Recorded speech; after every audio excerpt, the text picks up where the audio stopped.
Senhor esteja convosco. Ele está no meio de nós. Anúncio da boa nova de nosso Senhor Jesus Cristo, segundo João. Glória a vós, Senhor. Naquele tempo disse Jesus aos seus discípulos: se o mundo vos odeia, sabei que primeiro me odiou a mim. Se fosseis do mundo, o mundo gostaria daquilo que lhe pertence. Mas porque não sois do mundo, porque eu vos escolhi e apartei do mundo, o mundo, por isso vos odeia. Lembrai-vos daquilo que eu vos disse: o servo não é maior que o seu senhor. Se me perseguiram a mim, também perseguirão a vós. Se guardaram minha palavra, também guardarão a vossa. Tudo isto eles farão contra vós por causa do meu nome, porque não conhecem aquele que me enviou. Eu vos disse estas coisas para que a vossa fé não seja abalada. Expulsar-vos-ão das sinagogas, e virá a hora em que aquele que vos matar julgará estar prestando culto a Deus. Agirão assim porque não conheceram o Pai e nem a mim. Palavra da salvação.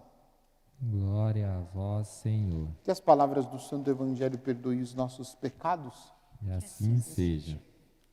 Podem sentar um pouquinho para a nossa pequena meditação.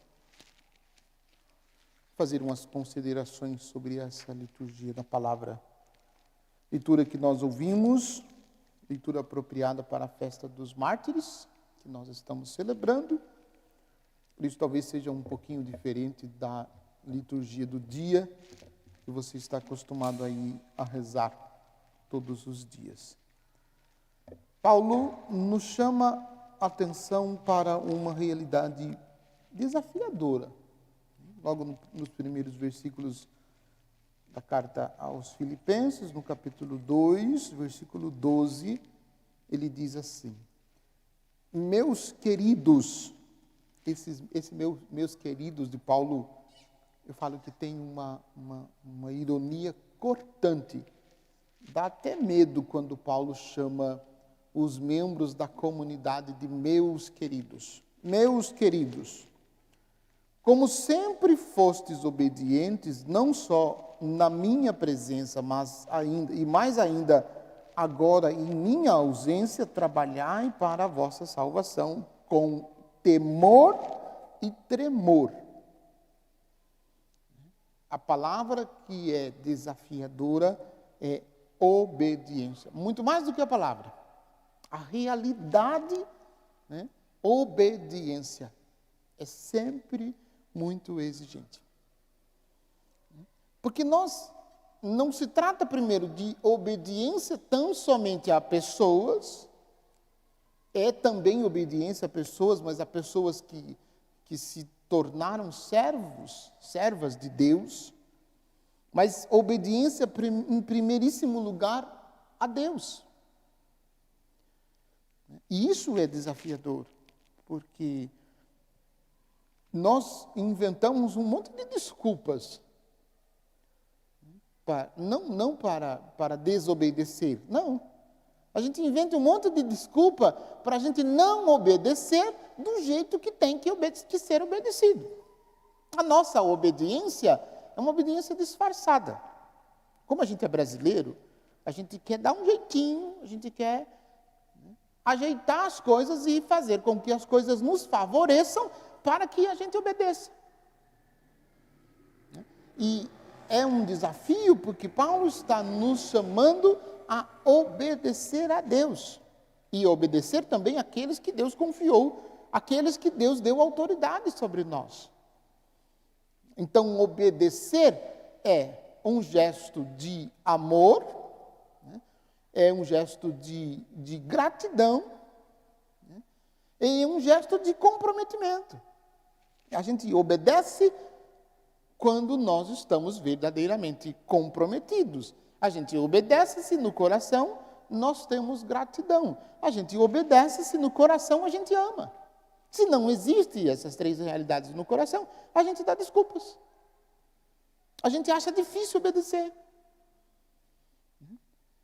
A gente inventa um monte de coisas para não obedecer. Então, o primeiro ponto é a obediência. Depois, no versículo 13, Paulo continua: pois é Deus que realiza em vós tanto o querer como o fazer, conforme o seu desígnio benevolente. Deus realiza em nós tanto o querer como o fazer. É por isso que nós precisamos obedecer. Fazei tudo sem reclamar ou murmurar. Aqui é o segundo ponto que eu gostaria de chamar a atenção na carta de Paulo. Fazei tudo sem reclamar ou murmurar, para que sejais livres da repreensão e ambiguidade, filhos de Deus sem defeito, no meio desta geração depravada e pervertida, no qual brilhais como os astros do universo. Isso é um outro desafio. Porque nós, seres mortais, todos nós somos dados à reclamação. A gente gosta de reclamar, a gente gosta de murmurar, a gente reclama de quase tudo, se não de tudo. Eu tenho observado esses dias sobre reclamar. Anda faltando água aqui na cidade de Porto Feliz. Não se sabe o motivo, está faltando água. E muita gente tem ficado sem água durante muitos dias, muitas horas do dia, em algumas situações. E é bonito de se ver, bonito de se ver no Facebook o povo tudo reclamando por falta de água. Todo mundo reclamando. E põe a mensagem, e fala mal do SAI, e fala mal do prefeito, fala mal de um monte de coisa. Um monte de pessoas, como se a falta de água fosse causada por alguma pessoa. Alguém foi lá, fechou a torneira e está faltando água na sua casa. Não, a gente sabe que não é assim. Mas por que estou colocando esse reclamar? Se a gente observar com muita atenção, as mesmas pessoas que reclamam de falta de água, quando tem água abundante, estão lá na calçada com a mangueira, lavando a calçada com a mangueira. E depois reclama quando não tem água. Não é? Então, claro que a água é necessária para tudo. Sem água a gente não faz nada. Mas a gente precisa também observar as nossas atitudes. E aqui eu quero chamar a atenção para uma atitude de conversão, que é reclamar e murmurar. Eu estou citando a água, mas nós reclamamos porque falta chuva, nós reclamamos porque faz sol demais, nós reclamamos porque faz frio demais, nós reclamamos porque não faz frio. Nós reclamamos das coisas materiais, nós reclamamos de outras realidades. E o que a exortação do padre? Não é para dizer da falta de água, e nem para incentivar ninguém a reclamar do prefeito, do SAI, das autoridades, mas para observar as atitudes de ausência de conversão, que nós muitas vezes temos.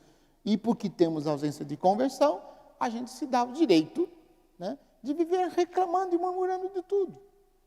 Se nós queremos agradar a Deus e fazer a vontade de Deus, nós precisamos nos livrar. Por quê? Porque estas reclamações e murmurações nos levarão a ambiguidades. E nós não saberemos em que caminho nós deveremos percorrer. Ou as pessoas que olhar para nós não saberá. Então, é preciso a gente buscar a nossa conversão naquilo que mais nos é exigido. Depois, uma palavra firme de Paulo, que é importante a gente observar. Terceira palavra.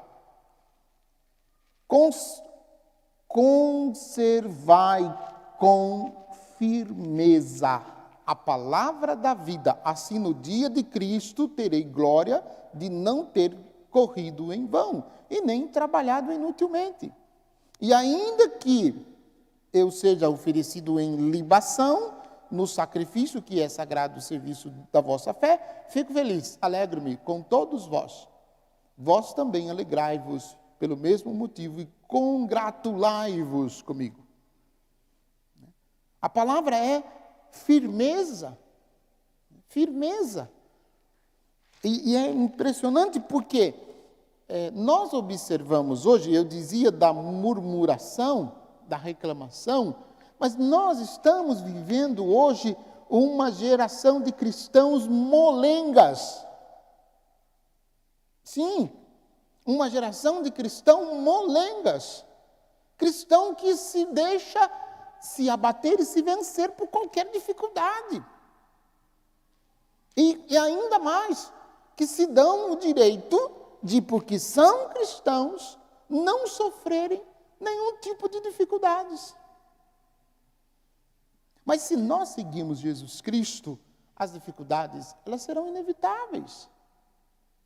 Não tem como a gente seguir Jesus e não sofrermos dificuldades. O seguimento de Jesus é preciso passar pelas dificuldades. Agora, nós precisamos de firmeza.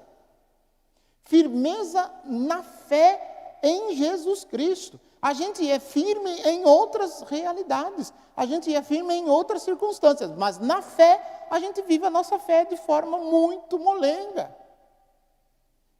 Porque a gente se deixa abater pelas dificuldades que a gente enfrenta na vida. E o resultado disso é uma fezinha fraquinha, uma fezinha quase morta, quase morrendo.